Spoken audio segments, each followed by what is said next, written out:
Bueno, empezamos hoy, ya empezamos que era el examen y bueno, ya entregaron. Vamos a tomar unos cuantos segundos de silencio para que cada uno se prepare en su propio corazón para saber que estamos en compañerismo con Dios por medio del 1 Juan 1:9. Si confesamos nuestros pecados, Él es fiel y justo para perdonarnos nuestros pecados y limpiarnos de toda impurez. Eso se hace para estar en comunión con Dios. Aparte de eso, no vamos a estar en comunión. Por eso damos unos cuantos segundos, entonces empezamos hoy.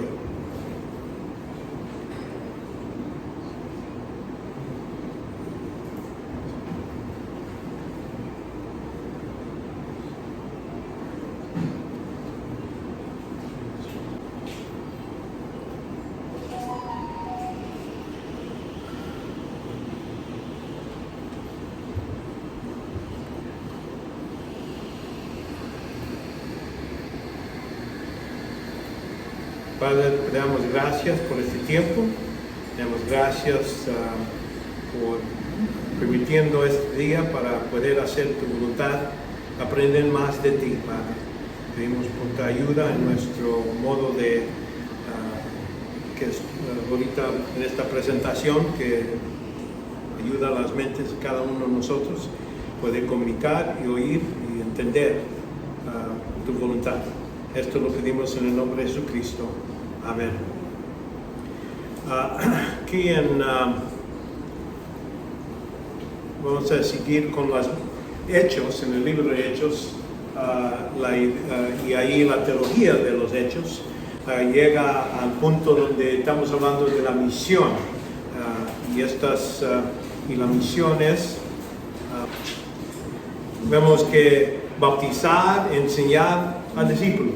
Es la gran comisión, es lo que vemos en el libro, hablando de, en el principio, predicando en el día de Pentecostés, pero ya cuando salen a otros, es lo que estamos hablando de la misión, de evangelizar, no nomás a los judíos dentro de Jerusalén, pero ya en otras partes.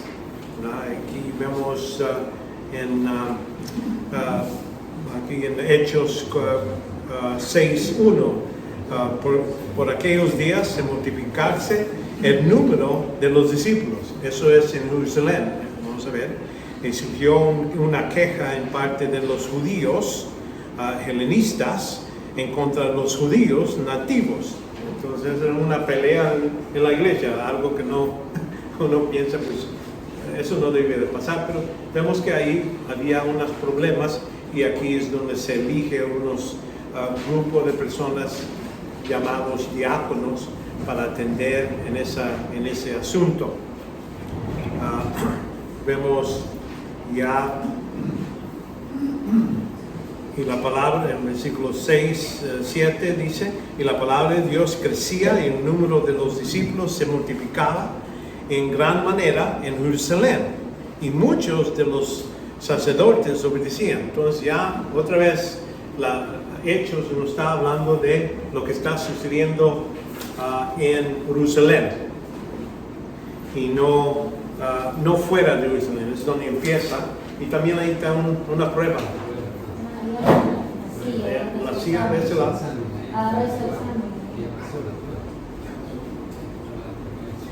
Sí, el otro lado, allá. No, ahí está eso.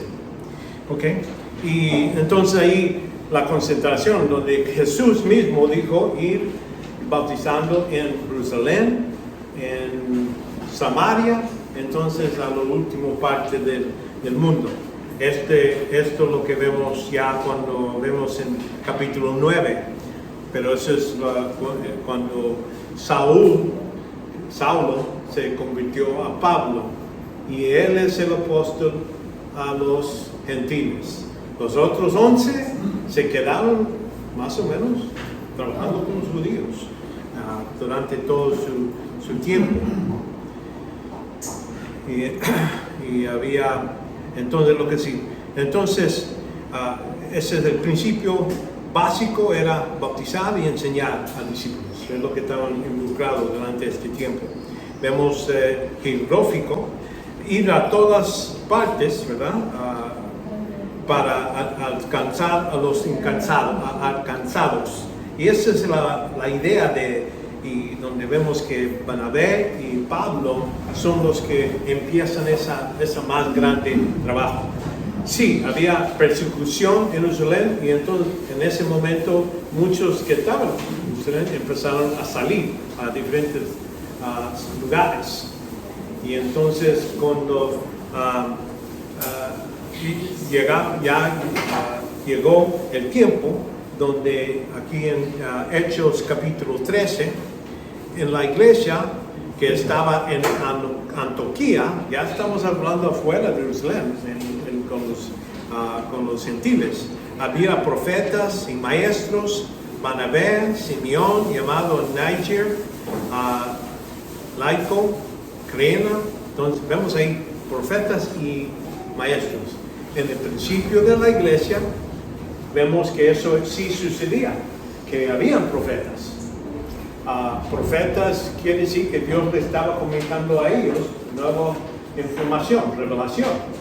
Y con muchos de ellos también tenían capacidad de hacer milagros para demostrar que venían de Dios. Maestros, era gente que estudiaba la escritura y enseñaba. Estudiaba, enseñaba. No necesariamente la distinción que quiero hacer es entre los profetas y los maestros.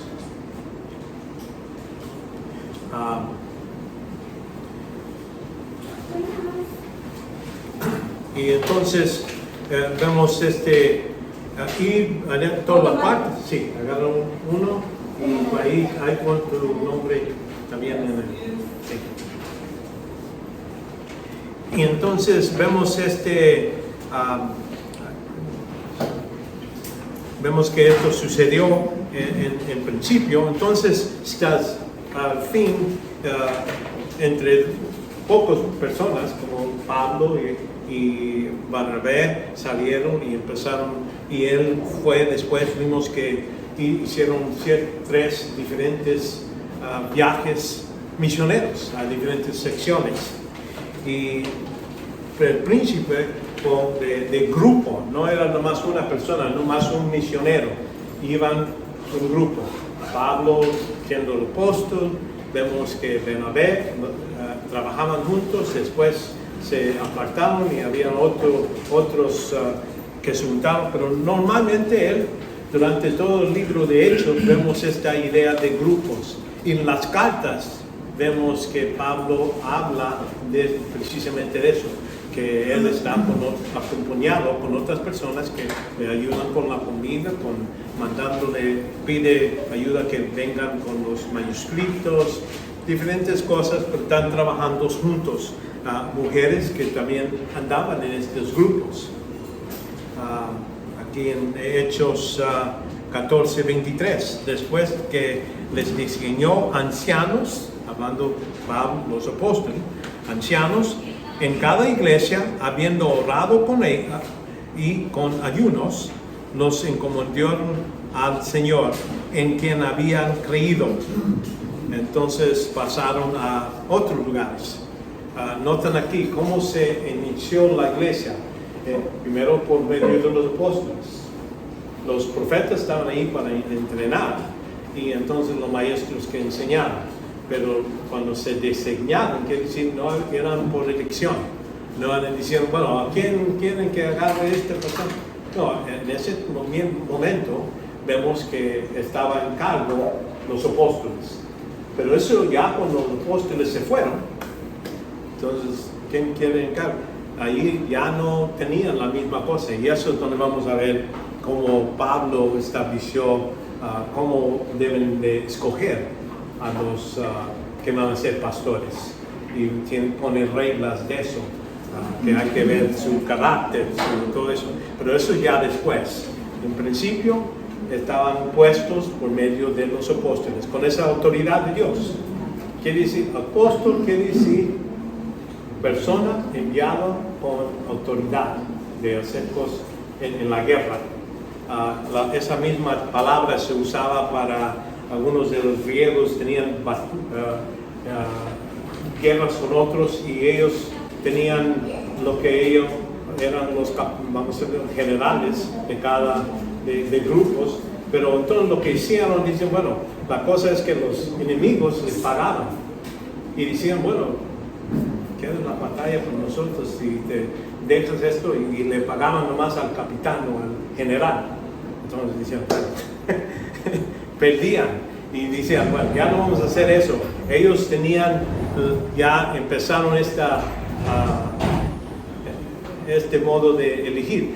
Lo que pasaba es que habían un grupo de generales, los pusieron en un cuarto, y entonces cuando se eligieron, dicen, vamos a mandar a esta persona, a Alejandro, a este vamos a mandar. Entonces lo agarran, lo llevan con otros soldados y llévanlo a la batalla. Ahora, él es el que manda, pero para que no vaya a haber esa mordida o gente que le pagaba al general para dejar ir la batalla, y les resultaba mejor en ese modo. Pero por eso hablamos de apóstoles. El procedimiento de misiones, vamos a ver, básicamente en predicar e enseñar continuamente la palabra. Siempre era movimiento sistemático, hablando que escogían dónde iban a ir. Vamos aquí y entonces iban al siguiente lugar. No era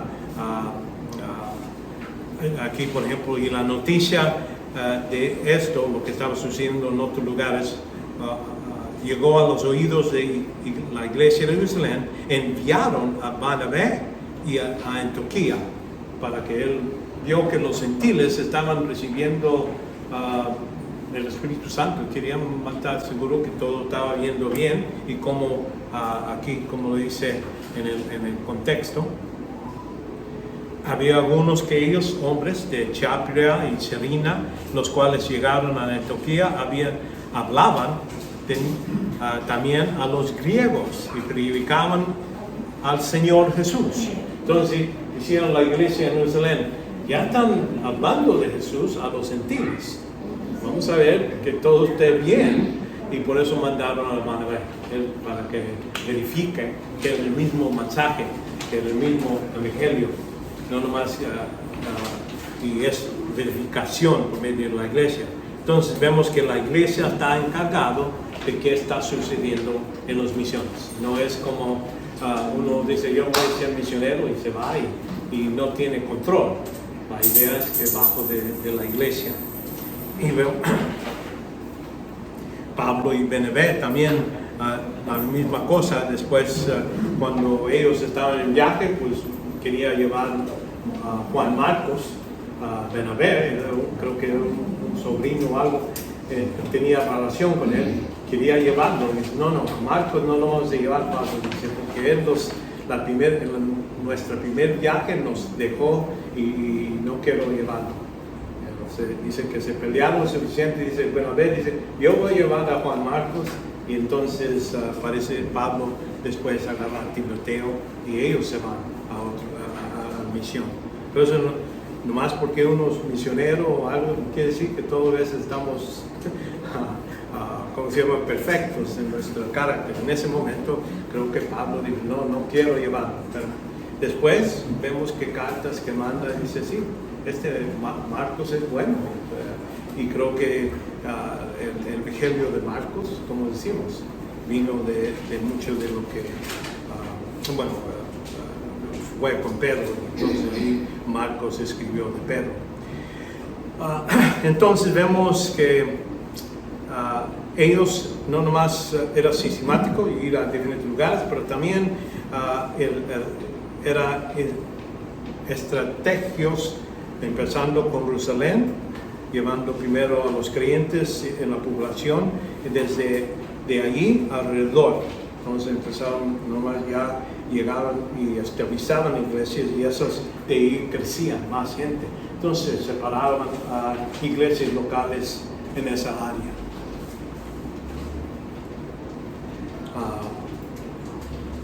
Aquí en Hechos 19:10, dice, y eso continuó por años, de manera que todos los que vivían en Asia oyeron la palabra del Señor, tanto judíos como griegos, y Dios hacía milagros extraordinarios por medio de Pablo. ¿Por qué hacer los milagros? Hay que reconocer que el milagro no nomás era para aliviar a alguna gente de sus problemas.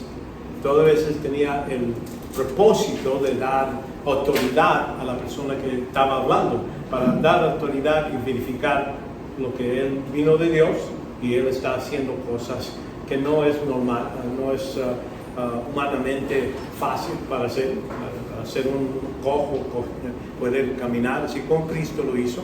Entonces ya después, ya cuando estaba estabilizado Pablo en su el ministerio, ya perdió esa capacidad de hacer milagros. Timoteo le dice, ¿tienes problema con tu estómago? No le dice, ve a este profeta o algo. No, tómate un poquito de vino para tu estómago. Sabemos que eso te va a ayudar. Y entonces en ese modo debemos, y alguna gente murió y él no resucitó de luego, como hizo una vez. Creo que una vez estaba predicando mucho tiempo y cayó un joven de la ventana y cayó y murió. Salió Pablo y lo levantó otra vez. Por eso, pero si ustedes se caen y se quiebran la cabeza, yo no les voy a poder ayudar. Ahí se quedan. Y vemos que todo es predicación oral. No había mucho escrito, que uno puede decir cada uno tenía su Biblia, ¿no? Aquí en este tiempo tenemos esa oportunidad, ese privilegio, tener toda la palabra escrita. En ese tiempo la gente que tenía libros eran ricos, nomás. Por eso la mayoría era predicación. Hechos 2:40 dice, allí después de Pentecostés, Pedro empieza a hablar y con muchas otras palabras testificaba solemnemente y exhortaba diciendo, sed salvos de esta perversa generación. Entonces los que habían recibido su palabra fueron bautizados y se añadiron aquel día como 3,000 almas por medio de la predicación, por medio de la palabra de Dios. Y no era necesario ver un milagro, era necesario oír la palabra de Dios. Entonces muchos llegaron a eso. Y eso lo vemos en capítulo 5, 8, también sigue con la misma método. Aquí en Hechos 8, 4 a 5 dice, y así que los que habían sido esparcidos iban predicando la palabra. Felipe descendió de la ciudad de Samaria y les predicaba a Cristo. Entonces las multitudes unánimes prestaban atención a lo que Felipe decía y a oír y a ver las señales que hacía. Señales porque era el evangelista. Si uno ve los dones que Jesús dice que Jesús dio los apóstoles, los profetas, apóstoles y evangelistas y pastores y maestros. Pero para ser evangelista, vemos, has escuchado en Hechos, nomás hay uno que se menciona por nombre, era Felipe, y él decía milagros. Era parte de esa capacidad y gente oía. Ahora, ese evangelista era que la gente le presta atención, aunque estamos hablando, mucha gente dice que religión, no quiero hablar de esas cosas, pero cuando oyen, tiene ese don de poder hablar en un modo que es atractivo y atrae mucha gente, y es lo que vemos aquí con Felipe. Entonces estos son los modos de siempre movimiento sistemático, yendo a centros estratégicos, grandes ciudades, y entonces predicando para que muchos oigan. Y predicaban, vemos que entraban a las sinagogas, a las casas, en estas enseñanzas donde estaban haciendo, en la iglesia local. Ya después, por eso vemos en capítulo 13, ya estamos hablando de la iglesia ya ha crecido varios años y hasta iglesias, pero no son como nosotros tenemos un templo aquí. Estamos hablando, empezaron en Jerusalén con los sinagogas, ahí es donde la gente está acostumbrada a oír de la palabra de Dios. Entonces, por eso ya cuando vamos con Santiago, él sigue con ese mismo método de tener dentro de la sinagoga. Ya Pablo empieza, también va a los sinagogas, porque ahí es donde se juntan para oír cosas de Dios. Pero ya después vemos que empiezan gente, dicen, bueno, ya hay tanta gente, pues vamos a tener una iglesia, pero en las casas de las personas. Ciertas personas que tenían dinero y lugar para tenerlo. Entonces vemos a la orilla del río, en la cárcel. Pablo está en la cárcel y todavía oraban y cantaban himnos de Dios. Entonces muchos de los presos lo escuchaban. Entonces él no había límite donde se podía estabilizar o empezar esta idea de evangelizar y enseñar. Y vemos reuniones y en el trabajo aquí.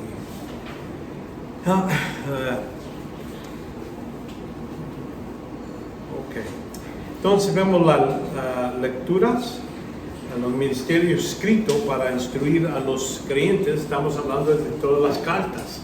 Pablo a veces daba un lugar, se quedaba unos 2 años había problemas en una de las iglesias que estaba establecido, pues él mandaba cartas. En Corintios se quedó ahí por bastante tiempo. Entonces ya después necesitaba mandarles 2 cartas grandes porque estaban tantos problemas allá. Vemos que eso es parte de lo que la establección. Y entonces Dios dijo, bueno, te gusta ir a muchos lugares, pero te voy a dar más tiempo. Y entonces lo puso en preso a Pablo. Y cuando estaba en preso, vemos que él también siguió mandando cartas de donde estaba. Y así esas cartas son las que nosotros gozamos, de cartas de la cárcel. Y está dando esa ayuda a otras iglesias en ese tiempo, pero llega 2000 años después para ayudarnos a nosotros. También la formación de la iglesia local era a trabajar con indígenas, la gente que ya hablaba el griego, hebreo, el griego de esa área. Era mejor que ellos comunicaban en las costumbres que ellos entendían. Así como yo vengo aquí, yo soy misionero, pero ustedes ya cuando quieren comunicar a otra gente van a utilizar mejor español, van a usar el español de aquí y pueden comunicar con otra gente.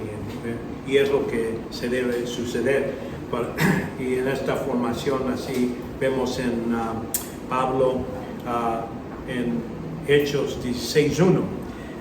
Luego también Derbe y Listra, y estaba ahí entre cierto discípulo llamado Timoteo, uno que ya era creyente, hijo de una mujer judía creyente, pero padre griego, y del cual hablaban el logos, y no como yo, y negociamente a los hermanos, y estaban en Listra, en Iconio. Ahí es donde vemos que Timoteo, Pablo agarra a Timoteo, porque dice, esta persona pues, entiende el idioma y ya ha crecido. Vemos después en las cartas de primero y segundo de Timoteo, él le habla, mi hijo en la fe. Parece que Pablo lo ayudó a crecer en su conocimiento y todo eso, lo entrenó, así como un pastor más anciano con un pastor más o menos aprendiz, ¿verdad? Y entonces de ahí aprendió mucho de Pablo. Y se enseñaron, vemos que se pusieron el nombre algunos de los ancianos para dirigir, discipular a estas iglesias. Esto en Hechos 14, 23, dice, después que los designaron ancianos en cada iglesia, habiendo orado por ellos, ya vimos eso, pero la idea es que así era el método de Pablo, no nomás traer personas de Jerusalén, judíos nomás, y ponerlos ahí, no, es agarrar, dice, aquí esta persona me parece, sabe, ya está entrenado, está listo para agarrar el trabajo de ser pastor. Cuando dice anciano, hay que reconocer, no es porque es tan viejito, anciano es nomás el que tenía el poder, en cargo de las personas y por eso a ellos mandaba las cartas, Pablo les mandaba a ellos para que lo lean en frente de la gente y enseñar lo que era la doctrina.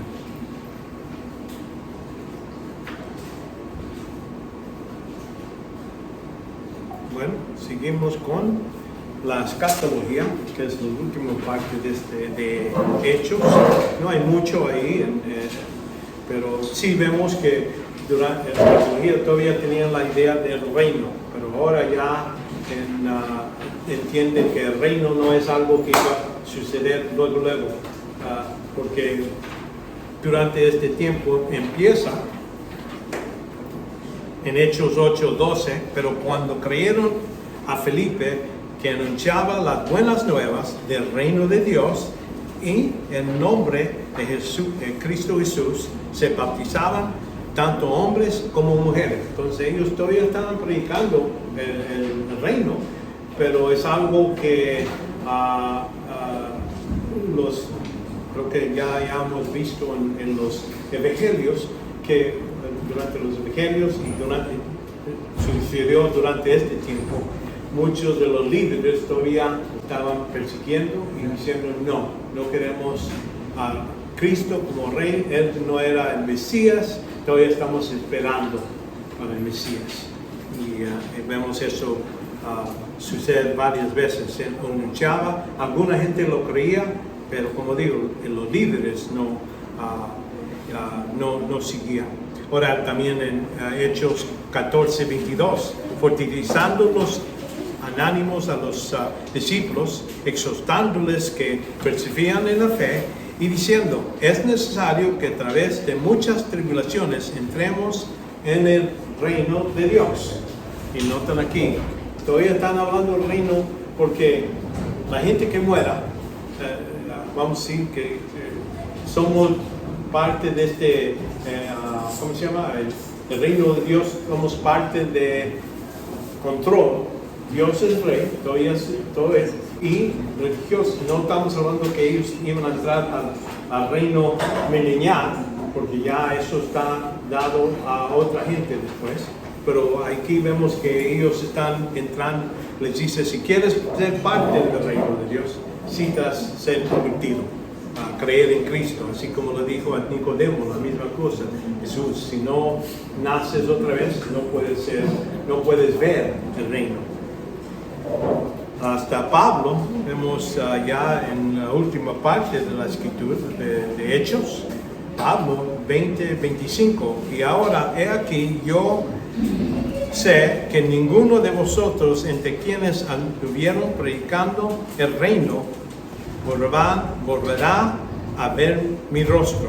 Por tanto, os doy testimonio en este día de que soy inocente y la sangre de todos, pues no recogí declarar a vosotros todo el propósito de Dios. Tened cuidado a vosotros y de toda la grey en medio de cual el Espíritu Santo has hecho obispos para pastorear a la iglesia de Dios. Ahora, como digo, aquí Pablo está diciendo, si ustedes no creen es digno aceptar el reino, pues eso es tu culpa, no es mi culpa. Yo ya les he anunciado lo que es necesario para entrar.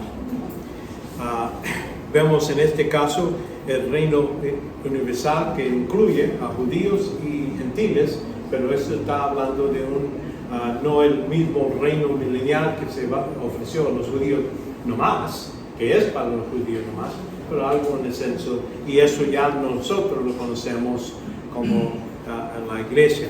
Se reafirma la promesa que el reino mesiánico, ahí mismo dice que va a haber un reino mesiánico, aquí en Hechos 1, 6 y 7, dice en Cristo mismo. Entonces les estaban reunidos y preguntaban: Señor, ¿restaurarás en este tiempo el reino de Israel?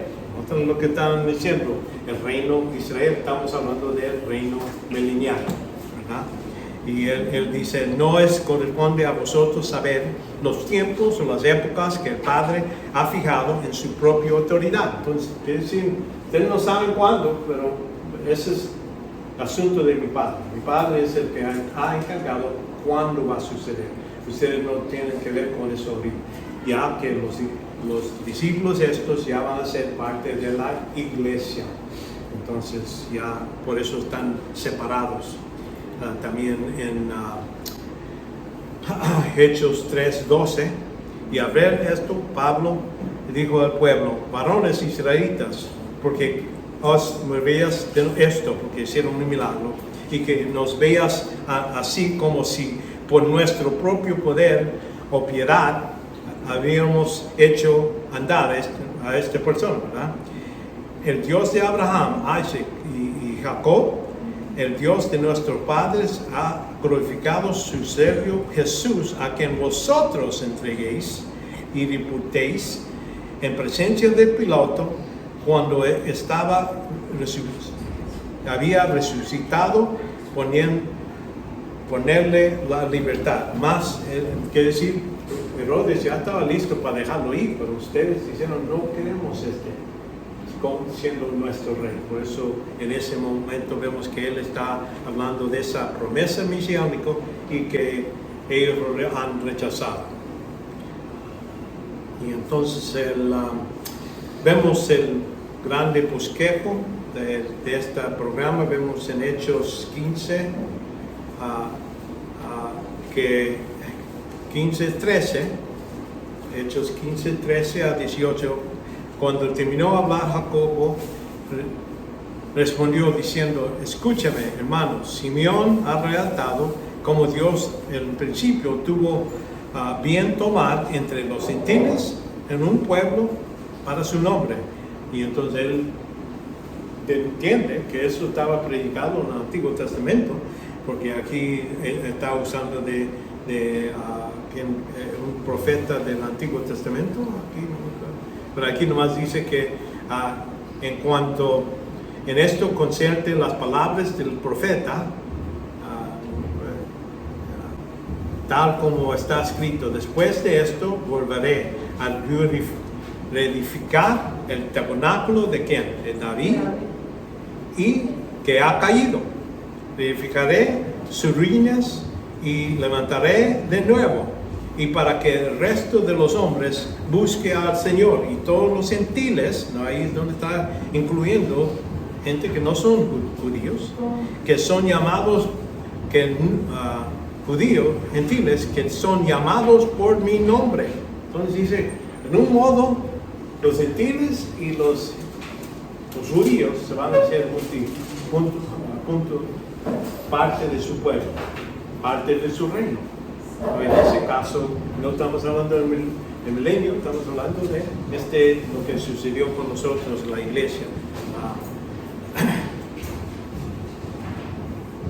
Entonces, vemos que después de esto, Cristo volverá, la segunda venida, y cuando ya eso sucede después de la tribulación, vemos la iglesia empieza, el rapto ocurre, tribulación, entonces, y la tribulación, otra vez Dios va a estar trabajando con los judíos para cumplir los 490 años que les prometió por medio de Daniel, el profeta Daniel.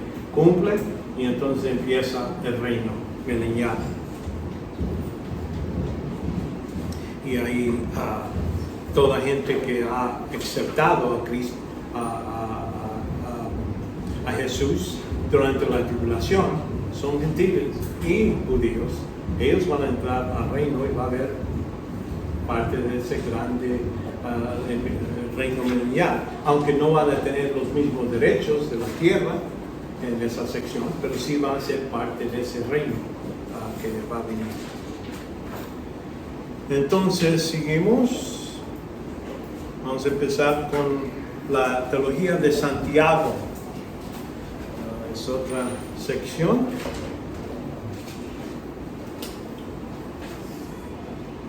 Vamos a ver la introducción a la epístola de Santiago. Entonces tenemos otra sección donde hablamos de la teología de Santiago.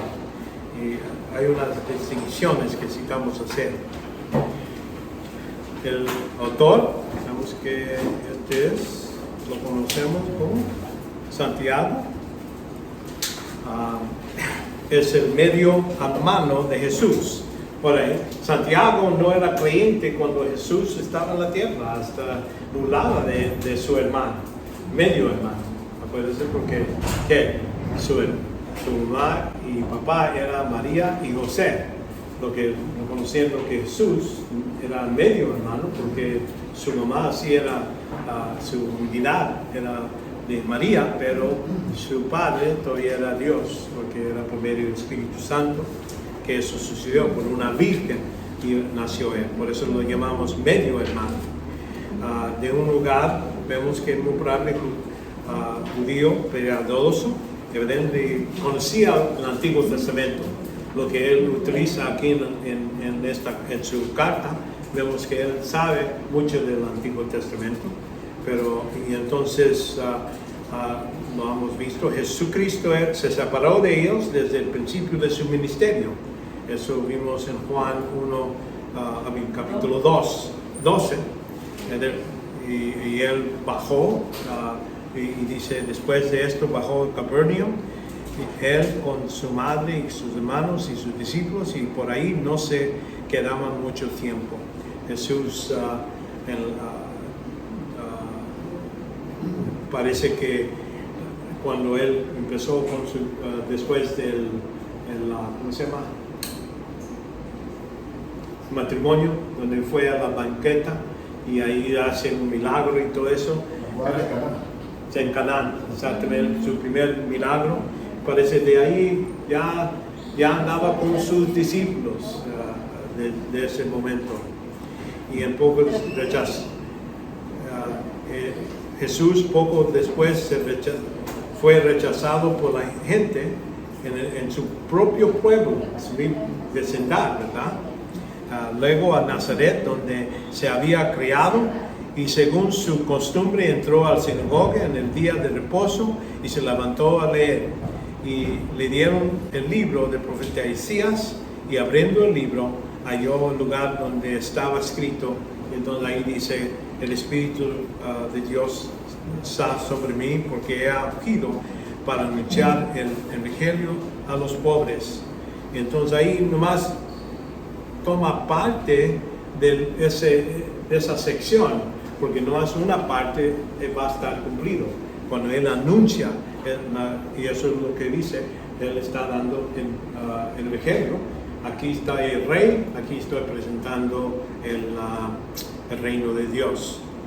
Y entonces se sentó cuando terminó esa parte, y entonces muchos lo vieron, y dice en versículo 21, dice, comenzó a decirles, hoy ha cumplido esta escritura en que habéis oído. Entonces ahí es donde la parte nomás donde habla de las buenas noticias. La segunda parte habla de cuando él viene a conquistar y estabilizar lo que es el reino. Vemos Santiago y sus hermanos permanecieron incrédulos durante toda la vida de Jesús. Aquí en Juan 7:5 dice, porque ni aun sus hermanos creían en él. Había gente que creía, pero sus hermanos no eran de esos que creían en Cristo.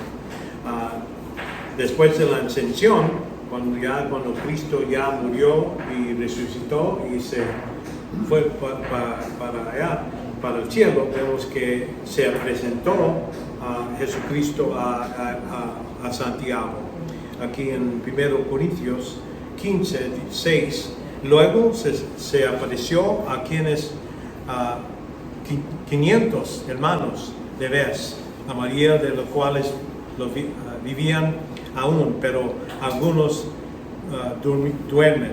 Después se apareció a Jacobo, luego, que es Santiago, y todos los apóstoles. Ahí es donde vemos parece que ya se hizo creyente ya después de la muerte de Cristo, y un padre lo vio, y ahí ya sabía, sí, verdaderamente era el que es el Mesías. También en Hechos 1:14 dice, todos estos estaban unidos, entregados continuamente a oración, junto con las mujeres y María, la madre de Jesús, y con sus hermanos de él. Ahí vemos que varios hermanos. ¿Qué tantos hermanos? Los tradicionales. Tiene hermanos y hermanas. Jacobo sabemos de él por nombre, otros no sabemos muy bien.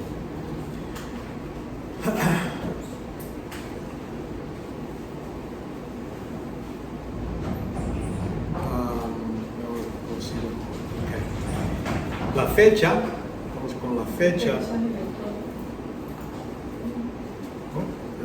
¿Qué pasó conmigo? No entendí. Okay. La fecha es, dice aquí que está dirigida a las 12 tribus dispersas, aquí en 1:1, Santiago 1:1. Eso debe entenderse limitada a los judíos creyentes.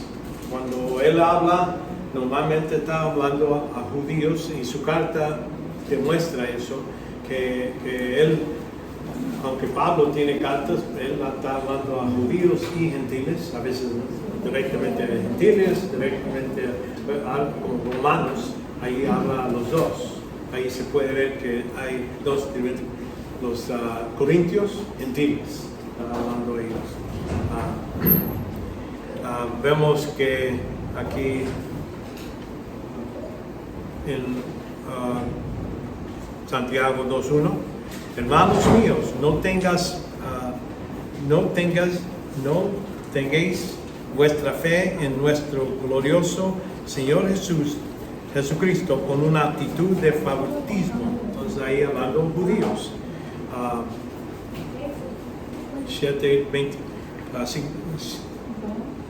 5:7 dice, por tanto, hermanos, sed pacientes hasta la venida de Jesús, Señor. Mirad como el labrador espera su fruto en fruto precioso de la tierra. Entonces ahí vemos que está hablando otra vez.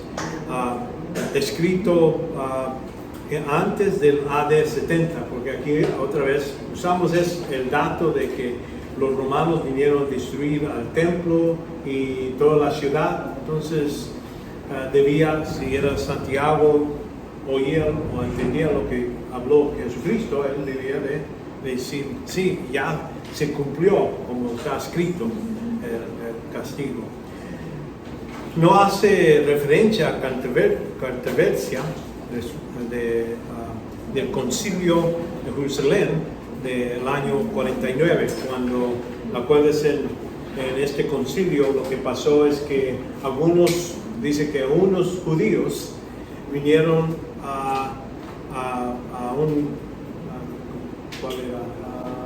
Galatas, creo, donde dice que vinieron de Jacob, algunos judíos que vinieron de Jacob, creyentes, pero eran judíos, que estaban diciendo hay que ser circuncidados y para cumplir. Entonces Pablo dice que no, y entonces él va con algunos de ahí, regresaron a Jerusalén y hicieron un concilio de decir, ahora, ¿qué esperan? Aquí yo estoy explicando a los gentiles, han recibido lo que es el Santo Espíritu. Entonces, ¿cómo debemos de resolver este problema? Que estos judíos están diciendo que hay que ser circuncidado. Se pone a discutir, Pedro habla y dice, no, yo fui a la casa de Cornelio y vi ahí que el Espíritu vino sobre ellos, así como los vino sobre nosotros en el día de Pentecostés. Entonces dice, no debemos de ser. Santiago se levanta y es lo que él dice, no vamos a poner más que no tomen sangre y que no hagan cosas perversas y no vamos a dejar ir a que ellos sigan así en la libertad de no ser bajo de las mismas reglas de un judío. Entonces ahí vemos esa distinción que pasa y entonces parece que entró un poquito de sabiduría ahora, ya después que es creyente. Y vemos que ellos había en Hechos 27 habla de cuando estaban de hambre y todo eso. Dice aquí, sí, por eso pensamos que en AD 49 es cuando esto está escrito. Que quiere decir, todavía faltaban otros 20 años antes de cuando el ejército romano vino a destruir.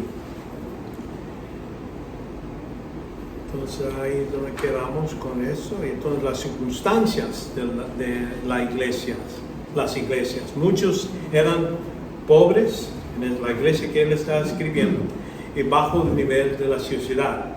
Santiago denunciaba que algunos cristianos que buscaban lo de los ricos, cuando ellos entraban, les venían y decían, qué bueno que estás aquí siéntate en este lugar más alto, y dicen, ay tú, pobre, vete a un lado, siéntate en el suelo. En ese censo estaban haciendo ese tipo de mano de obra, ¿verdad? Y es donde él necesita corregirlos. Había este énfasis excesivo para hablar y oír lo que ellos estaban haciendo. Él mandó esta carta. Muchos de los cristianos que no habían dedicado plenamente al Señor, sino que según manejando sus asuntos según sus propios planes. Ellos decían, sí, creemos en Cristo y todo eso, pero cuando voy a hacer mi plan, voy a ir a hacer esta casa, voy a hacer el negocio, y Él les llama la atención. Usted debe de pensar, todas veces voy a hacer estas cosas, si el Señor me permite. Y en ese modo va a corregir este tipo de cosas que están pasando en esta... Él va a mandar esta carta para corregir algunos de los problemas que están practicando. Bueno, seguimos con su teología. Vamos a ver su doctrina de Dios, las escrituras, que es salvación, el hombre, el pecado, Satanás, vida espiritual y eclesiología. Ahí no hablando cómo se maneja la iglesia durante este tiempo de los judíos. Es un poquito diferente de lo que les ha mencionado como Pablo empezó a las iglesias. Ellos se juntaban con el sinagoga y mucho de su control, o cómo se comunicaban, todavía tenían la idea de un judío sinagoga cristiano.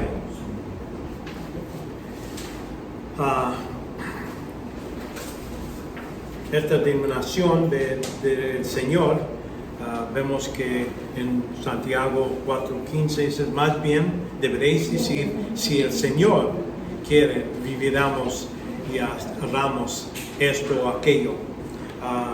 También le llama Padre. Santiago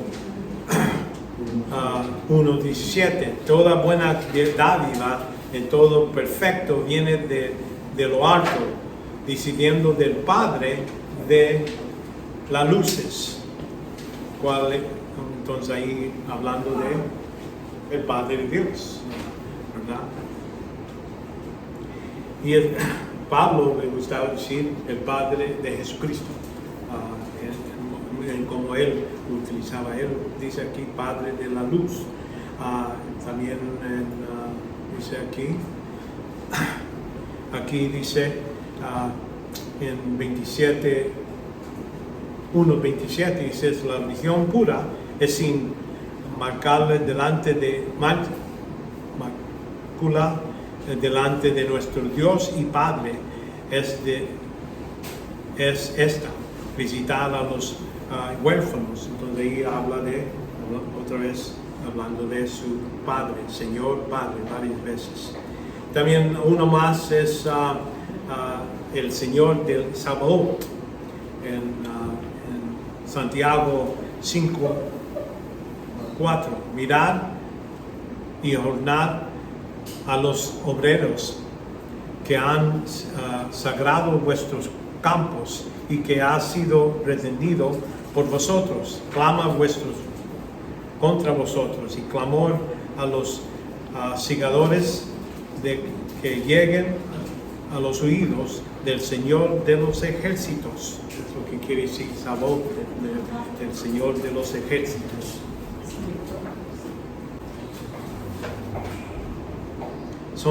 Estos títulos vienen del Antiguo Testamento, utilizados aquí. Su espíritu desea tener todo control del creyente. Eso es lo que Santiago habla en Santiago 4:5. O penséis que la Escritura dice en vano: Él celosamente anhela al Espíritu que ha hecho morar en vosotros. Y cuando hablan del Espíritu Santo, hay que acordarse que hay dos cosas que suceden. El Espíritu Santo viene al cristiano y vive dentro de él, es la morada del Espíritu Santo. O sea, eso nunca cambia. Eso es algo que es una garantía para que va a traer ese cuerpo, es parte de Dios, ya es propiedad, es como un depósito que uno da y es el mío. Ahora también tenemos la idea que el Espíritu también tiene otra obra, que es llenar, y eso es utilizado para controlar y guiarnos durante este tiempo, lo que prometió Jesús. Y esto, por ejemplo, aquí en 1 Corintios 6, ¿o no sabéis que vuestro cuerpo es templo del Espíritu Santo, o que está en vosotros, el cual tienes de Dios, y no sois vosotros? Es decir, es propiedad de Dios, en ese modo.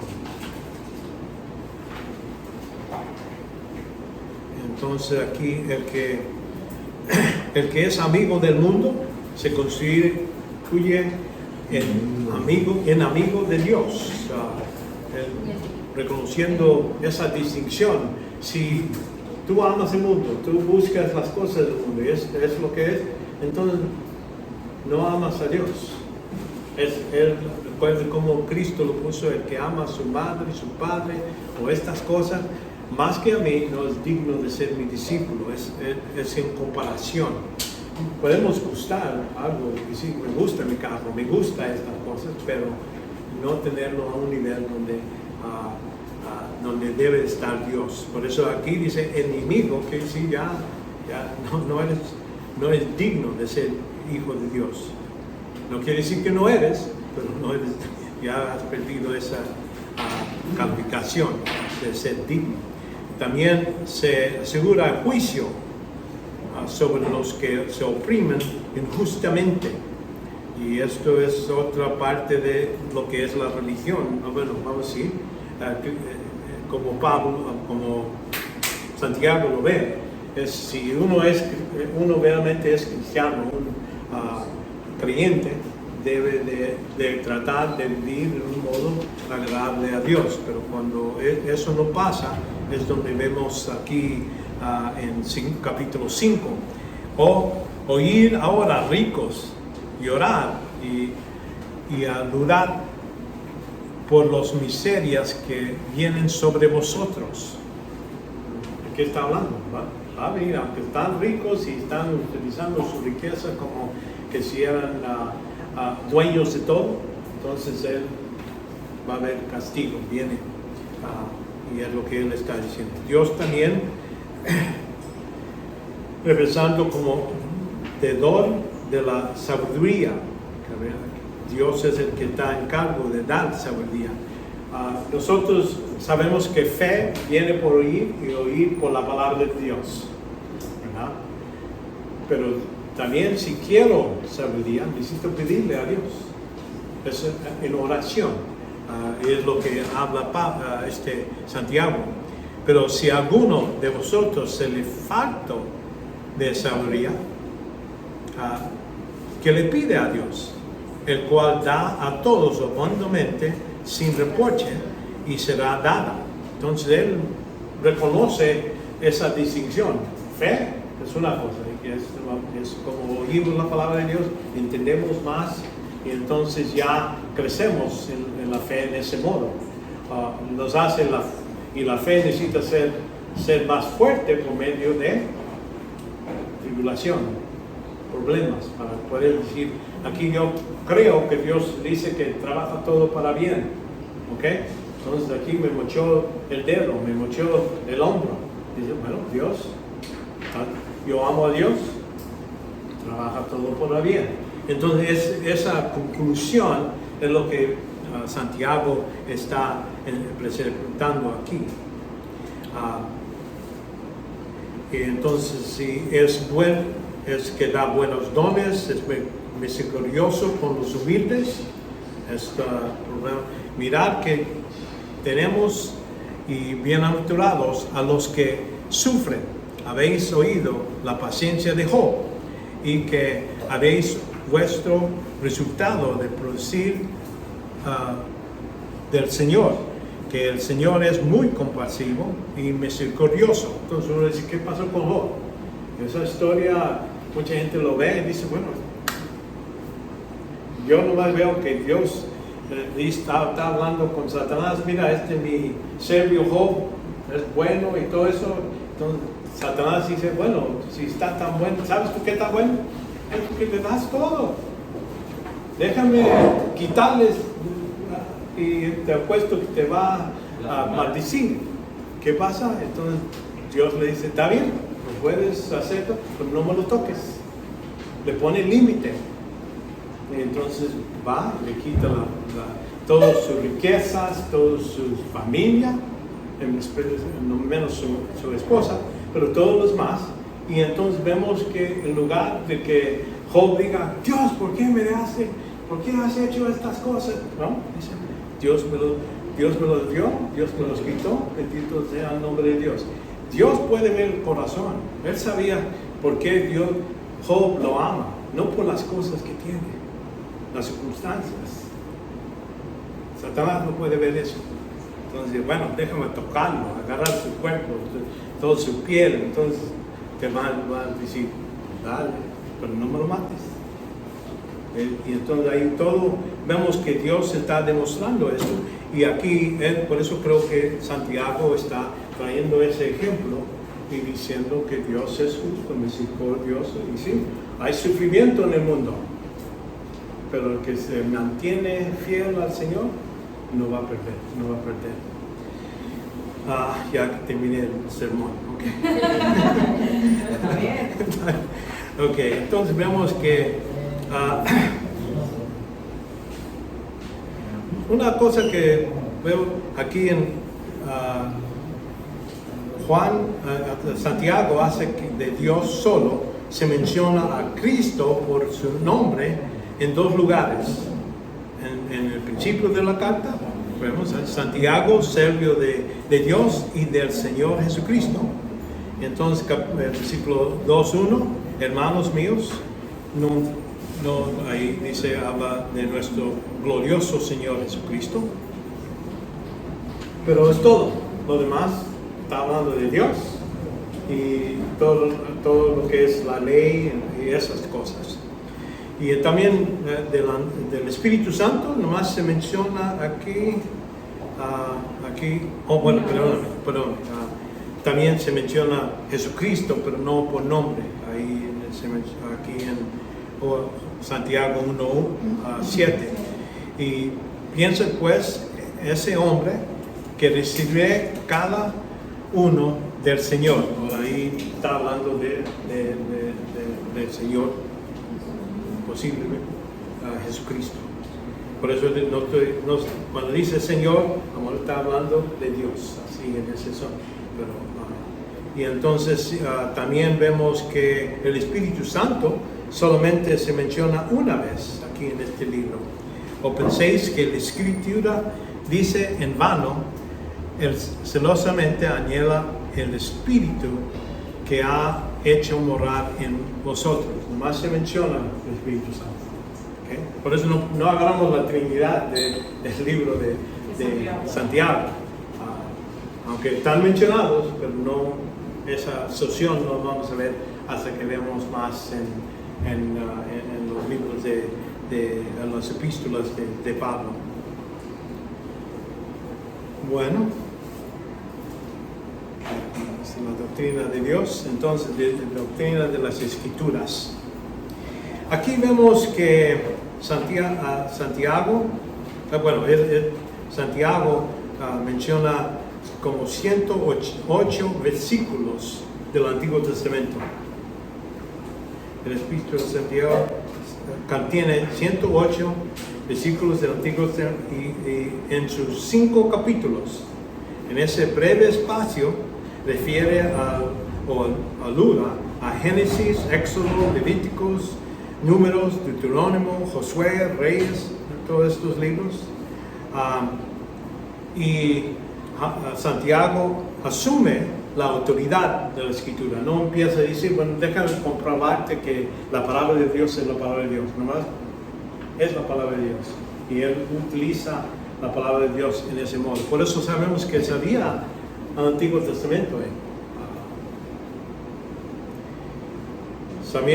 También refleja enseñanzas de Jesús más de cualquier otro libro del Nuevo Testamento, aparte de registros de sus enseñanzas en los Evangelios, donde Cristo habla directamente. Hay cosas que parece que lo que uno puede entender es que Santiago no era creyente, oía de Jesús, sabía muchas cosas, ya después parece que aprendió mucho más, y de ahí muchas de las ideas que se ven en esta carta vienen de las palabras de Jesús, más que otros libros.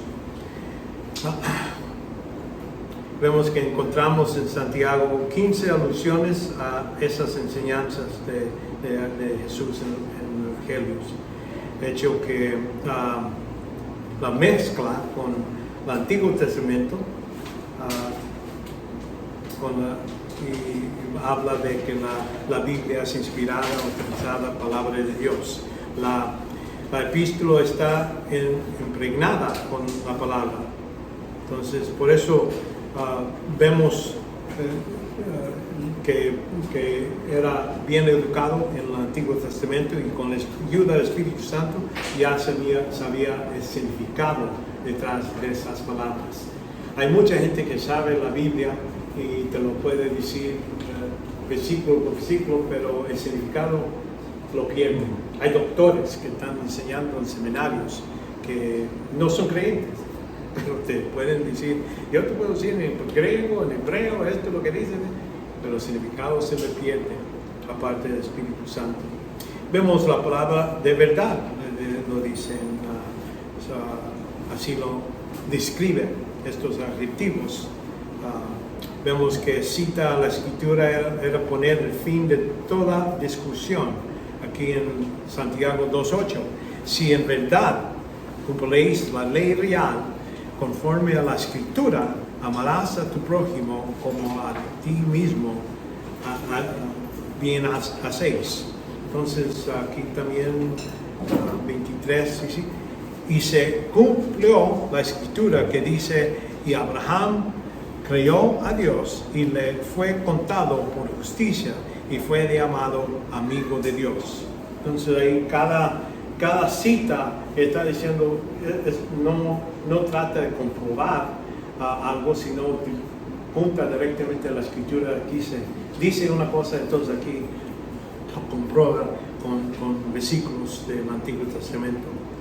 vemos que cuando dice que la ley es perfecta de la libertad debe ser practicada en la vida del creyente,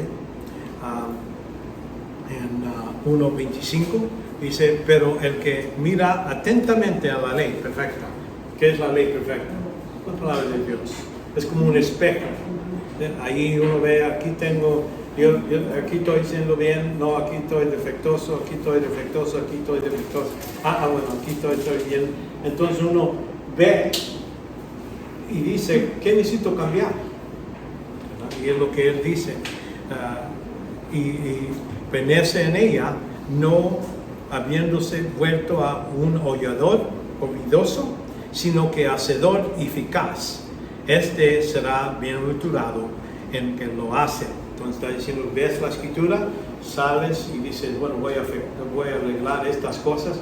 Y cuando estás haciendo eso, estás haciendo la palabra de Dios, estás cumpliendo. Vemos el efecto de la palabra. La palabra un medio de regeneración. Notan aquí que es necesario creer en Cristo, serás salvo. En ese momento no necesitas saber 40 páginas de la Biblia para poder ser salvo. Es creer y en ese momento eres salvo. Ya hablando de progresivamente, siendo los más perfeccionados, vamos a decir, más maduros, entonces sí, la ley nos ayuda, o la palabra nos ayuda a hacer eso.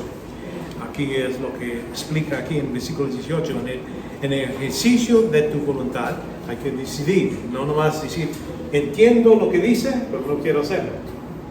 Hay mucha gente que así, entiende, no debo de vivir con una mujer que no es mi esposa. Bueno, ¿por qué lo estás haciendo? Uno hay que decir, hay que cambiar. Y entonces es lo que parte de ese, Él nos hizo nacer por la palabra de verdad, para que fuésemos las primicias de sus criaturas. Entonces, por medio de la palabra, donde aprendemos de Cristo, entendemos el Evangelio, y de ahí, nosotros no estamos ahí, no vamos a ser personas que pueden decir, yo vi a Cristo resucitar. Hay gente en ese tiempo lo pudieron hacer, pero hoy no, es nomás por oír, es todo, por oír y por medio de lo que está escrito en la Escritura. Y se implanta para salvar la alma, por lo cual, desechando toda inmundicia, eso es el proceso de crecimiento, y todo el resto de malicia, recibir con humildad la palabra implantada. Entonces ya estamos hablando, cada vez que oímos la palabra de Dios, está implantada, puesto ahí, debe salir fruto. Y si no hay fruto, entonces no estamos cumpliendo. Como les dije aquí en Santiago 1:23, es la idea de este espejo, porque si alguno es oidor de la palabra y no hacedor, se semejante de un hombre que mira en su rostro natural en un espejo. Y entonces, así como ahorita no estoy peinado, no veo por el espejo, pero no necesito peinarme. Si veo el espejo, sí, pues, peino, arreglo, entonces a cubrirlo. Es lo que está diciendo que es la palabra de Dios. Es un espejo de ver. Entonces, es un guía. La palabra de Dios es una guía. Dice, si en verdad cumpléis la ley conforme a la Escritura, entonces quiere decir agarrar la Escritura y decir, esta es la regla que voy a usar. Voy a amar a mi prójimo como a mí mismo. Entonces ahí, esa es mi regla. ¿Cómo voy a tratar a otra persona? ¿Y quién es nuestro prójimo? La persona que está ahí, allá. Toda la gente alrededor de nosotros. Y dice amar. Gente está confundido a veces de esa palabra, el amor, que dicen, hay que ver, bueno, no me gusta, no se peina como yo quiero, pero necesito amarlo, sí, pero no es una actitud, es algo diferente. No depende en la atracción de la persona, depende en la integridad de la persona que está amando. Ese es el amor que Dios demanda de nosotros. El otro, amor personal, sí. Hay que ver si se peina bien, se vaya, no se vaya. Entonces, hay que hacer distinción. Y por eso nosotros tenemos más ciertas personas que amamos y otros no. Unos que los amamos de lejos, otros más cerca. Pero la idea en la Biblia de amor, agape, es la idea de tener una actitud como Dios. Dice, Dios amó al mundo que dio a su Hijo. Ahora, no vio al mundo, dijo, me gusta cómo se peina, cómo se vayan. No, le dio a sus enemigos, todavía nos amó. En ese senso, y Santiago está utilizando esta palabra con ese senso, que no debemos estar pensando que hay buscar atractivo, que sean atractivos para amarlos, es tratarlos como que si ellos quieren que tú te seas tratado. Y esto es algo, yo veo en Santiago, su actitud de amor es un poquito más bajo que lo que tiene Pablo en su explicación en 1 Corintios, o en Juan. Juan es el apóstol de amor, porque él habla en sus cartas más que para otros de amor. Pero la idea es que amar a unos a otros discípulos creyentes como el Cristo nos amó, donde es más alto que hasta que lo que está usando la ley del Antiguo Testamento. Entonces, una buena guía. El día de juicio, ¿sí? En el día de juicio, esto va a ser utilizado como norma de justicia. En versículo 2:12, así hablar.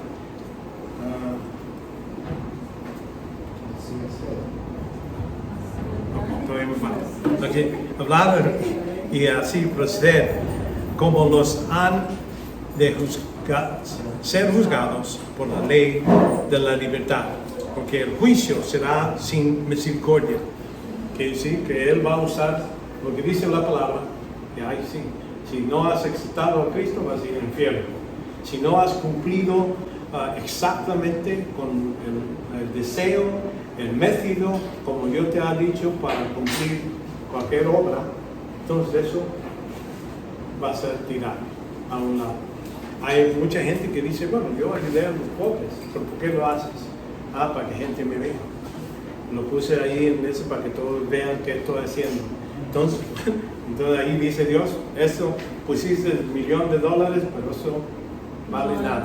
Esta persona dice, yo lo doy porque yo doy a Dios, no quería que nadie sepa, aquí está. A ese, aunque no más dio 10 centavos, lo hizo con esa actitud, 10 va a recibir más que dio $1,000,000. En ese modo, por eso vemos sin misericordia, para que el que no mostraba misericordia, la misericordia triunfa sobre el juicio. Si enseñamos misericordia a otros, entonces ahí es donde Dios te va a dar con premio. Vemos sumario. Aquello sobre la palabra tiene efecto si se refiere a sortología, que es decir, de salvación, y la antropología y la hamartología, todo lo que es de hombre, la relación de hombre, y hamartología de pecado, y la vida cristiana y escatología. Esto demuestra lo básica de que la doctrina, pensamiento, esas son las cosas que él pensaba Santiago.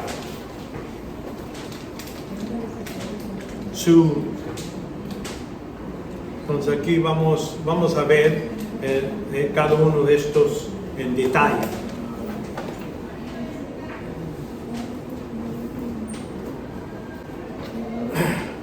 La doctrina de fe, justificación y salvación. Aquí a veces hay confusión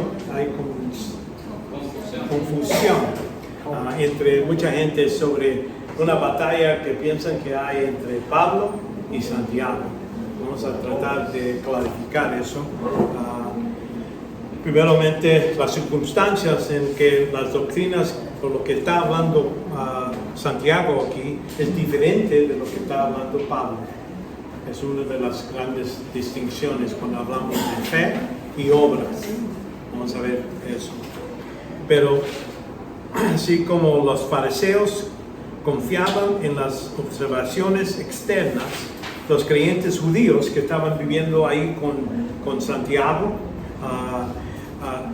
estaban en peligro de confiar en un criado externo, un nivel de leyes externos, sin la reacción interna del corazón para producir buenas obras. Santiago llama a los creyentes practicar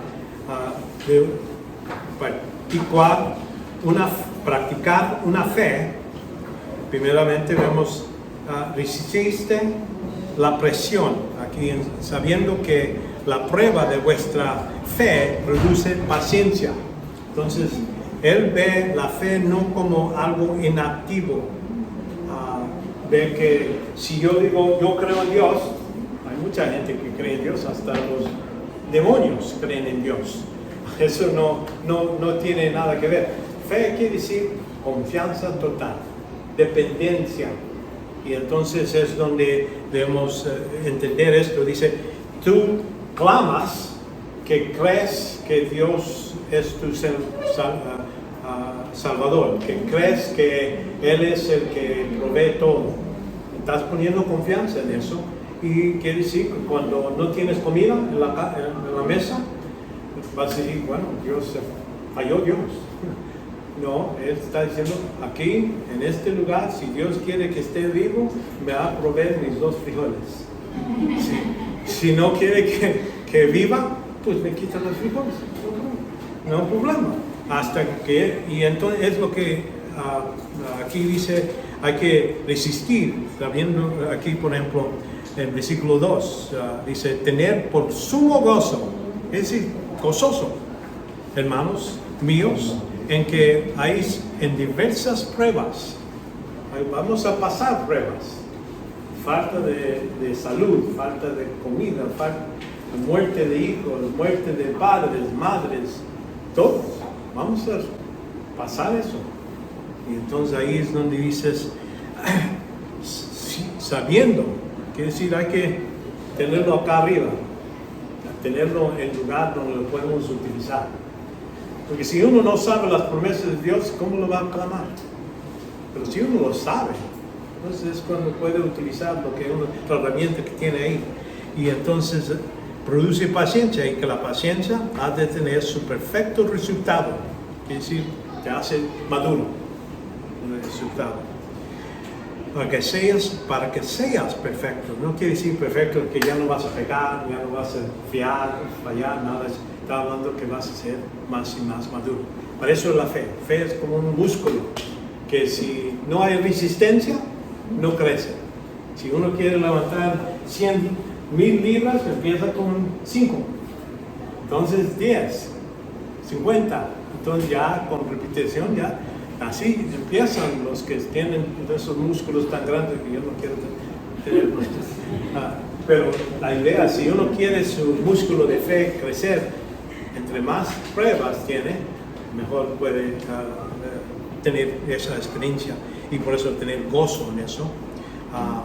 Y completaos sin que falte nada. Es lo que esas pruebas están ahí. Vemos también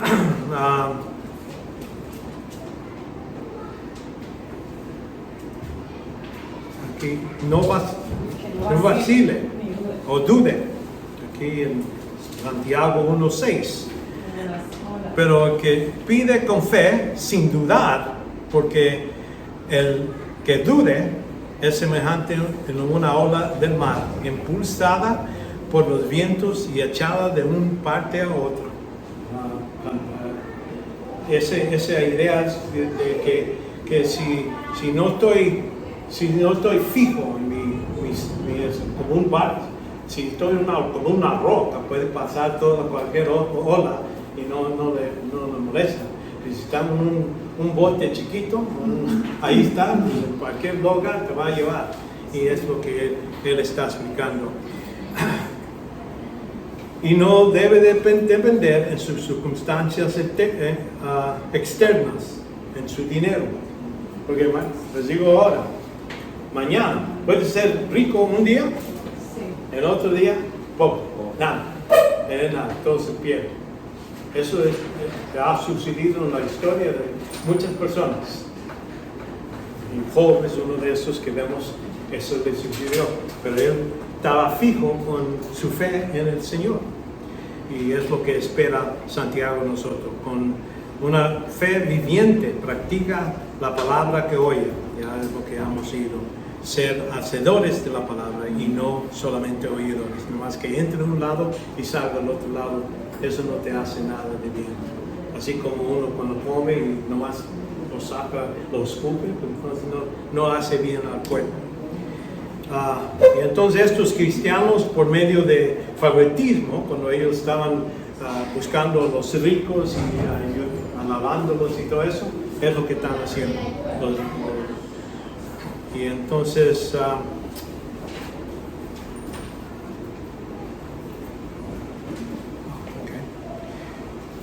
como debemos decir, cristianos ricos ponían su fe en su material, lo que ellos tenían, lo que vimos en capítulo 5, 1. Es oír los ricos, está hablando a ellos porque ellos están diciendo, bueno, nosotros estamos en alto lugar y ven lo pobre y no le hace nada, no le ayuda. Y él es lo que él está hablando. Y no cumplen con su deber de ayudar a los pobres. Aquí dice aquí en Santiago 2:15, ¿verdad? Si un hermano o una hermana no tiene ropa y carece de sostenimiento diario, y uno de vosotros les dije, id en paz. Y es lo que decían los ricos. Bueno, no te preocupes, ve. En lugar de decir, aquí tengo, yo te puedo ayudar. Es lo que él está tratando de corregir en esta iglesia, los que lo oyen como su pastor. Vemos la palabra fe, lo que vamos a ver. Las palabras utilizadas. Vamos a ver cada una cómo lo utiliza Santiago. Después vamos a ver cómo Pablo usa algunas de esas palabras. Hay distinciones y debemos de todas veces, no nomás porque esta palabra está en la Biblia, dice lo mismo en todos los lugares. No, cada palabra en su contexto es el que necesita. Un texto fuera de contexto es pretexto. Bien, ¿no? Entonces así. Aquí vamos a ver cómo usa Santiago. La palabra fe, que viene de pistes, significa un compromiso con, una confianza en, una dependencia en. Es lo que quiere decir en general. Y son sinónimos con que se puede decir fe aceptable. Esto es lo que es aceptable a Dios. Dios justifica o reconoce este tipo de fe, declarando un individuo o sus acciones es como justos, algo que él merece ver la fe y dice lo que está produciendo esta fe en su acción, entonces algo aceptable a Dios. El valor de la fe se basa en el objeto, no en su sujeto. Quiere decir, cuando dice yo te creo, yo soy el sujeto, la persona que está creyendo. Te es la persona en que o creo esto. Pero creo es el verbo, eso es lo que estoy haciendo. Estoy transmitiendo la idea que yo tengo confianza en ti. ¿Verdad? Esa es fe. Pero si lo que yo creo no vale, esa fe que yo tengo no sirve. Estamos desperdiciando esa fe, ¿verdad? La fe demuestra a través de las acciones que expresan verdad, confianza en la palabra de Dios. Aquí es lo que hace Santiago, él habla que nuestra fe debe de ser en la palabra de Dios. Santiago 1:19. Esto sabéis de mis hermanos, amados hermanos, pero que cada uno sea pronto para oír, tardo para hablar y tardo para ira, pues la ira del hombre no obra la justicia de Dios. Entonces eso es lo que está utilizando. Ahora, esta confianza es recompensada por Dios. 1:12. Bienaventurado el hombre que persevera bajo de la prueba, porque una vez que has sido aprobado, recibirás corona de vida, de la vida, que el Señor ha prometido a los que le aman.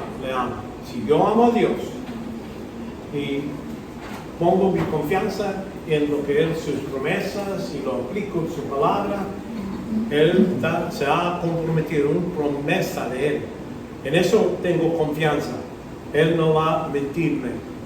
Y entre más lo amo, más recompensa. Vemos la fe que depende en Dios se ve fortalecida por adversidad, como has visto, por pruebas, ¿verdad? Tener por sumo gozo, ¿verdad? Allá en diversas pruebas. ¿Por qué? Porque ahí se perfecta esa fe, se hace más fuerte. La oración es una expresión de fe también. Santiago 1:5. Y entonces ahí es donde podemos pedirle a Dios sabiduría. Él nos va a dar sabiduría. Es la promesa. Si falla es culpa de Dios. ¿Me entiendes? O es porque yo tengo otro motivo, no lo estoy pidiendo con la idea, bueno, si soy más sabio puedo hacer eso, mi enemigo más vencido, serlo más vencido. No, la idea es con la propia actitud. Y eso después Santiago escribe. Vemos también, hermanos míos, amados, escuchad, no escoge Dios a los pobres de este mundo para ser ricos en fe y herederos del reino que Él prometió a los que le aman. Entonces, cada vez que habla de los que le aman, quiero que entiendan que cuando dice que los aman, para Santiago no nomás decir, emoción, ya lo amo a Dios. No, está hablando, obedezco a Dios, yo busco sus deseos, cumplir sus demandas. Es cuando Él está hablando de los que lo aman a Dios.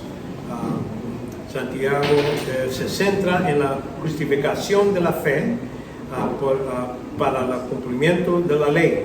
Entonces Él dice, si tienes esta fe, confianza en el Señor, entonces su palabra vas a cumplir lo que demanda su palabra. 2:8 dice, si en verdad cumpléis la ley real conforme a las Escrituras, ¿verdad? Entonces la condición. Y entonces ahí te pone, hay que amar a mi prójimo, pero la idea es cumplir en ese modo. La fe de Abraham, Rahab, son ejemplos. Aquí quiero ver cuál ejemplo se está hablando. Aquí esto dependía, su dependencia en la palabra de Dios. Y aquí vemos en Santiago 2, 23, 25. Y se cumplió la escritura que dice, y Abraham creyó a Dios y le fue contado con justicia y fue llamado amigo de Dios. Now, aquí, sí, creo que ahí es donde le dice, ¿no? Aquí, versículo 21 nos dice el contexto. ¿Cuándo creyó? ¿Estamos hablando de su salvación? No. Quiero hacer esa distinción. En este pasaje, en el contexto donde él usa a Abraham, dice aquí en versículo 21, no fue justificado por las obras Abraham, nuestro padre, cuando ofreció a Isaac su hijo sobre el altar. Ahora, ¿cuándo hizo eso? ¿Qué tantos años tenía Abraham? Ya tenía como 116 años. Más o menos. Vivió casi toda su vida y ya en este momento ya estaba confiado en el Señor totalmente. Y en eso sabemos por medio del libro de Hebreos que cuando Dios le pidió que mate a Isaac, dice que su fe no tembló. Dijo, estaba seguro, él pensó en este modo, dijo, si yo mato a Isaac, Dios necesita, ese es su problema, necesita levantarlo de la muerte. ¿Por qué? Él prometió que por Isaac iba a ser toda su descendencia, iba a bendecir todo el mundo. Entonces, si Dios en su palabra dijo que iba a hacer eso, entonces eso es el asunto de él. Y por eso dice, no se sacudió su fe, estaba seguro. Y vemos en Génesis, cuando vemos el contexto, él dice a sus siervos, dice, yo y mi hijo vamos a la montaña, vamos a sacrificar. Yo y mi hijo regresemos. Estaba seguro. ¿Me entienden? La distinción es cuando está refiriendo esta fe. ¿Está hablando de su fe al punto de salvación? No, él no estaba salvo en ese tiempo. Él estaba salvo cuando salió de su país y dejó a su padre y toda su gente, ¿verdad? Cuando él salió de allí, es cuando vemos que es su fe que usa Pablo. Aquí usa Santiago la fe ya madura. Y entonces es la distinción que debemos reconocer. Y Rahab también, por medio de esconder a estos espías, cuando ellos entraron, ella dice, bueno, yo te voy a hacer este contrato con ustedes y les ayudo, ya cuando vengan a destruir este lugar, mi familia, todo, y dice, bueno, todos que están en tu casa, ahí van a ser salvos, no van a morir si se quedan en la casa, pero si salen, ese es su problema, van a morir. Pero aquí, todos aquí están protegidos en tu casa. Y ella creyó a Dios, porque aunque estaba hablando de los pies, es por medio, ella tenía miedo dice, nosotros conocemos que tu Dios es todopoderoso. 40 años antepasado destruyó a Egipto, salieron del río, entonces, tenemos miedo. Y por eso ella puso fe en ese Dios. Y por eso podía ser salva ella. Es una de las clarificaciones que quería estar seguro que entienden. Cuando la gente dice, bueno, que no, Santiago dice que la fe sin obra no sirve para nada y no salva, y como otra cosa, ¿salvar de qué? En este caso es salvar de fracasos, salvar de otras cosas que pueden pasar, no de salvación de cuando uno puso fe en Cristo para salvación. Pablo dice, esa fe es aparte de obras, no puedes utilizar obras para ser salvo. Y entonces es la distinción. Fe es la misma cosa, creer, pero ¿en qué creo? En la palabra ¿cómo ser salvo? Es nomás poner confianza en Cristo. Para ser salvo de estas catástrofes y todo eso, poner fe en su palabra, lo resto, las promesas de Dios. Ok, ya me fui a la siguiente palabra, ¿verdad? Porque salvar, aquí Santiago, donde él lo utiliza aquí. Pues la ira del hombre no obra la justicia de Dios. 22. Por cual, diciendo todos los inmundicias, ¿no? ¿Dónde está? Será 00. ¿No? Creo que ahí mi secretario se equivocó. Está bien. No, después le voy a dar patada. Ya. Qué mal. Qué mal. Ok, aquí Santiago 2:14. ¿De qué sirve, hermanos míos, si algunos dicen que tienen fe pero no tienen obras? ¿Acaso puede esa fe salvarle? No es ahí. Si un hermano o un hermano no tiene ropa y casa de sustento diario, y uno de vosotros dice, id en paz y calentaos y sacaos, pero no les des lo necesario para su cuerpo. Entonces, ese tipo de fe, decir yo creo en Dios y todo eso, pero no está practicando, no le está ayudando a esta gente que necesita. Y tú lo tienes. No es como que estos ricos no tienen suficiente en su casa. Tienen más que suficiente. Y él dice, utiliza lo que uno tiene. Ayúdales si tienes, si puedes. Y esa es la religión verdadera en los ojos de Santiago. De eso está hablando, no de salvación espiritual, salvación física. Esa fe no salva a quién, a los que están pidiendo comida, no lo salva la vida de morir, pero no es lo que es salvación para la salvación eterna de la condena de Dios.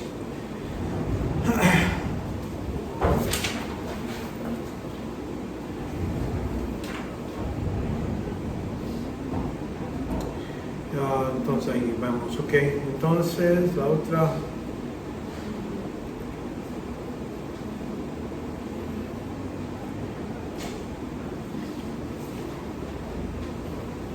Y bueno, ese creyente que es rico y no ayuda, él no va a ser salvado también del juicio que Dios tiene por una violación de la ley. No amar a su prójimo como uno mismo. Es una violación, dice, ellos no van a ser salvos. Dios puede castigar en este mundo por medio de eso. No es que si un creyente lo hace, no dice que pierde su salvación, pero no, Dios va a investigar, va a dar, como les digo, coriazos a sus hijos, le va a dar, y eso no va a ser salvado de eso, de lo que sucede aquí en este mundo. ¿Entienden?